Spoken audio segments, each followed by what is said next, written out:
파리올림픽 여자 배드민턴 단식에서 금메달을 딴 안세영 선수가 이제 긴 침묵을 깨고 어제 입을 열었습니다. 입국하고 열흘 만에 자신의 입장을 밝힌 건데요. 안세영 선수는 협회와 싸우자는 게 아니라 그동안 굳어져 있던 잘못된 관습을 바꿔보자는 취지였다라고 설명했습니다. 그리고 안 선수 한국으로 들어올 때도 비슷한 입장을 밝혔었는데요. 당시 목소리부터 확인하겠습니다. 축하받아야 될 자리인데 많은 선수들이 축하를 못 받고 있는 것 같아서 미안하게 생각하는 것 같아요. 그게 그럴 의도는 아니었지만 저는 정말 싸우려고 하는 의도가 아니라 그런 마음을 호소하고 싶어서 그렇게 이해해달라는 마음으로 말씀을 드린 거고요. 안세영 선수 어제 입장 자세하게 좀 보여드리면서 설명해 드리겠습니다. 부상 정도에 맞는 유연하고 효율적인 지원을 원했지만 현실은 전혀 그렇지 못해서 크게 실망했고 안타까웠다라는 얘기도 했습니다. 제 얘기에 귀를 기울여 주시는 분이 있었더라면 하는 아쉬움도 굉장히 크다. 그리고 문체부와 체육회에 바라는 것은 선수들의 목소리에도 꼭 귀를 기울여 주셨으면 한다는 것이다 라는 부분 지적했습니다. 저는 협회와 시시비비 공방전이 아닌 진솔한 대화를 나누는 시간을 기대하고 있다. 불합리한 관습들 바뀌었으면 좋겠고 협회 관계자분들이 변화의 키를 쥐고 있는 만큼 더 이상 자신의 목소리를 외면하지 마시고 적극적으로 행동해 주셨으면 좋겠다라는 얘기를 하고 있는데 저 불합리하다는 것들이 어떤 것들입니까? 네, 안세영 선수가 지금 말하는 것 같은 경우는요, 일단 빨래 주제가 되게 빨래 많잖아요. 주제요? 네, 안세영 선수 사실 예전에는 뭐 제2의 김연아라든지 이런 네? 좋은 타이틀이 너무 많았는데 지금 빨래로 바뀌었어요. 왜냐하면 좀 이건 안타까운 상황인데요. 네? 안세영 선수가 이미 이제 협회의 목소리를 낸 건 이번이 처음은 아니라고 합니다. 이미 부모가 좀 말을 했는데요. 협회에다가 성적에 걸맞지 않은 포상금 그리고 막내가 청소와 빨래까지 떠맡는 선수촌 내 잘못된 선후배 문화 그리고 불합리한 각종 제도라고 알려졌는데요. 네? 이 덕분에 사실은 우리가 몰라야 될 이 상황에 지금 올림픽이 끝났잖아요. 맞습니다. 얼마나 그만큼 노력을 했고 이들이 화려하게 진짜 다시 매스컴을 통해서 나오는 상황에 안세영 선수가 이런 말을 한다는 거는 사실 조금 좀 서글픈 일이기도 하고요. 안세영 선수가 이렇게 말을 했기 때문에 조금은 지금 체육계 전반적인 불합리한 이런 내용들이 조금 좀 개선은 되지 않을까라고 생각해보고 있습니다.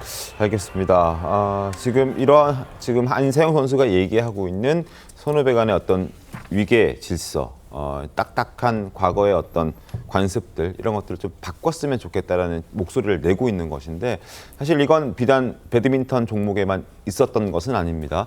김연경 선수로 대표되는 이 배구 선수 김연경 선수의 발언도 이걸 계기로 다시 한번 재조명이 되고 있습니다. 화면 보시는 것처럼 김연경 선수도 선배들은 세탁기를 쓰고 막내들은 손빨래를 했던 경험을 과거 한 프로그램 나와서 얘기했던 적이 있습니다. 배구도 빨래, 청소 시간을 배구보다 빨래 그리고 청소하는데 더 많은 시간을 할애했다. 그리고 내가 배구 선수인지 빨래하는 사람인지 헷갈렸다라고 말할 정도의 어떤 고통스러운 시간이 있었다라는 걸 지난해 5월에 한 TV 프로그램 나가서 얘기를 했던 적이 있습니다. 이 발언이 이제 과거 자신이 이제 소속팀에서 연봉 협상하는 과정에서 나왔던 발언으로 알려져 있고 그리고 소속팀은 이걸 이제 반영을 해줬다고 하더라고요. 그래서 많이 개선됐다라고 얘기를 전해지고 있고 어쨌든 여러 가지로 음으로 양으로 김연경 선수가 어떤 오래된 관습을 좀 타파하는데 노력을 많이 했고 실제로 많은 변화를 이끌어냈다고 동료 선수들이 목소리를 내주고 있습니다. 그 목소리를 일단 한번 들어보겠습니다. 런던 때는 약간 우리 선수들끼리 약간 워낙에 친하고 막 오히려 맨날 운동하기 싫다고 막 이랬잖아요. 그래. 우리 언제 쉬어요? 맨날 시작을 했어요. 그때는 연경이가 맨날 그렇게 우리한테 언니 감독님한테 가서 좀 쉬자고 막 그러면 언니들이 많으니까 이제 영경이가 후배임에도 불구하고 다 맞춰줘요. 그래 알았어. 그래 너 이거 해.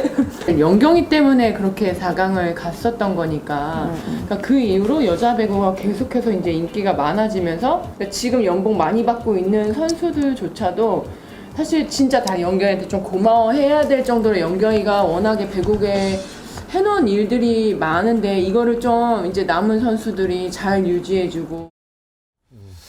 자, 저런 목소리들이 이제 배구계에서는 나왔고 변화가 꽤나 진행됐던 것으로 이제 받아들여야 될 것 같습니다. 그러나 이제 배드민턴계 분위기가 달라질 수 있을까 이런 부분들이 이제 앞으로 궁금해지는 부분이고 또 배드민턴 협회랑 뭐 대한체육회라든지 문체부라든지 또 안세영 선수라든지 이런 사람들이 모여서 이제 풀어가야 할 숙제인 것 같은데 송영일 변호사님 뭐 개선의 여지가 좀 있어 보입니까? 어떻습니까? 배드민턴계가요 이번 올림픽만 나가고 말 게 아니라면 저거 반드시 고쳐야죠. 자, 안세영 선수라고 하는 그 28년 만에 여자 단식 올림픽 금메달리스트가 탄생했습니다. 네. 세계 넘버원이고 이제 세계적인 스타죠. 자, 그런 스타가 원래 탄생하면 축구의 손흥민, 뭐 피겨의 김연아처럼 손흥민 퀴즈, 김연아 퀴즈, 안세영 퀴즈가 나오는 게 정상이에요. 그런데 배드민턴계에 저런 부조리가 있고 특히나 선수 인권에 있어서 문제가 있다라고 하는 게 널리 알려졌을 때 그걸 개선하지 않으려고 하면 안세영 퀴즈가 나오겠습니까?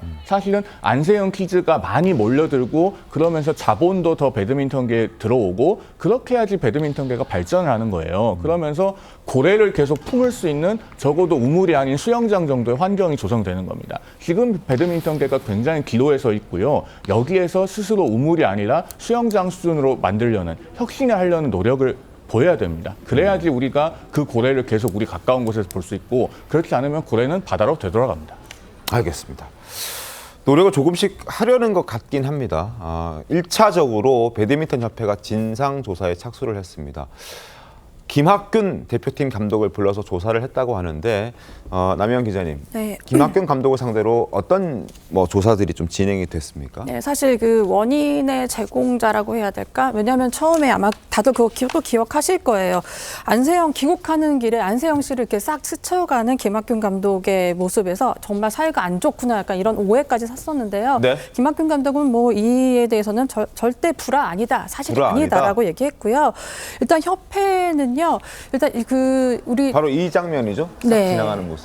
네. 사실 이게 굉장히 좀 인상적이라고 해야 될까요? 왜냐하면 저렇게 자기 선수가 인터뷰를 하고 있으면요, 이렇게 어깨를 좀 이렇게 도닥여 주거나 주변에서 같이 서 있거나 좀 봐주는 게 대부분의 그동안에 봤던 거거든요. 그러니까 인터뷰에 함께 참여하진 않더라도 네. 웃으면서 지나가거나 그렇죠. 인터뷰 네. 잘 하라고 네. 토닥거려 줄 그렇죠. 수는 있는 거다. 예, 그런데 그냥 싹 지나갔단 말이야. 누가 봐도 저거는 사이 안 좋구나라고 대중이 그렇게 볼 수밖에 없었는데 뭐 이 부분에 대해서는 뭐 아니라고 본인이 얘기를 일단 했으니까요. 일단 더 지켜봐야 될 부분인 것 같고요. 일단 4시간 동안 진행된 1차 조사를 했습니다. 네. 그동안 안세영 선수가 꾸준히 얘기해 왔던 그 불합리한 부분에 대해서 얘기를 했는데요. 그래서 대표팀 지도자와 트레이너 상대로 다 조사를 했습니다. 근데 아직은 가야 할 길이 멀고요. 네. 결국에는 본인 안세영 선수의 얘기를 듣는 게 사실 조점일 것 같은데요. 일단은 차기 회의 때에는 안세영 선수가 나올 수 있을 것 같다라는 얘기도 있고요. 그리고 안세영 선수만의 얘기를 들을 수는 없잖아요. 네. 그러면 다른 국가대표 선수들도 있었기 때문에 그들에게도 역시나 안세영 선수가 말한 이 부분이 혹시 불합리했냐라고 아마 물을 것 같은데요. 저는 사실 이럴 때 또 중요한 게 그 동료 선수들이 같이 응원을 해주기는 그렇게 쉽지 않을 수도 있다고 봐요. 협회 눈치를 네, 다른 선수들을 볼 지금, 수도 있을 예, 것이다. 안세영 선수 같은 경우 정말 용기를 내서 얘기했지만 지금 의견이 사실 반으로 나뉘고 있는 상황이기도 하고요.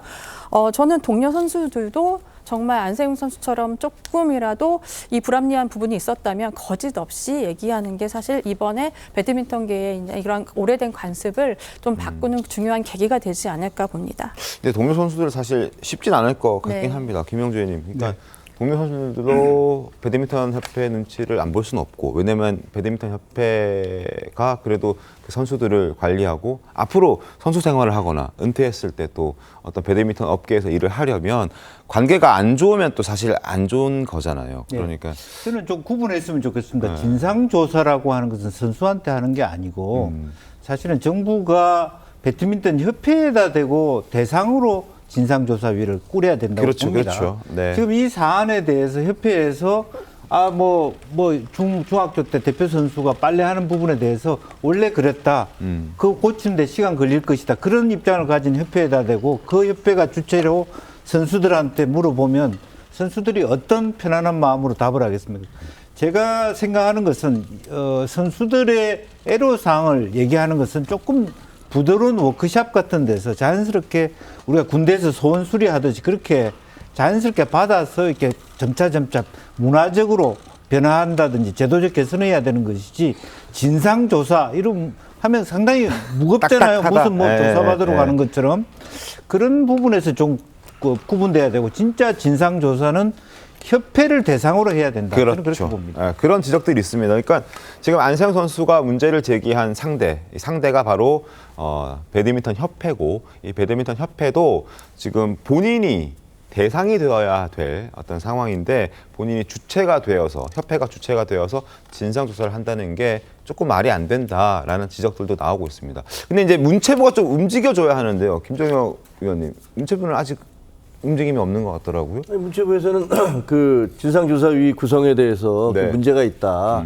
왜 귀국한 다음에 7일 날 귀국했는데 15일까지 아무 일이 없다가 네. 그리고 아무리 무슨 뭐 5일 동안에 무슨 그 통보 기간이 있어야 된다지만 더 일찍 할 수 있었던 것도 아니냐라는 그런 얘기도 하고 그다음에 그 구성 자체도 문제가 있는 게 아니냐 이런 얘기들을 하고 있는 것 같아요. 근데 보니까 그 대한 그 체육협회하고 문체부하고 사이가 별로 좋은 것 같지는 않아요. 그래서 서로 갈등이 좀 있는 것 같아요. 그리고 이제 그렇군요. 예, 그 유인촌 장관이 굉장히 강한 목소리를 뭐 협회 개선이 필요하다라고 얘기하는 거 사실 장관이 그렇게 대놓고 얘기하는 거 잘 보기 쉽지 않잖아요.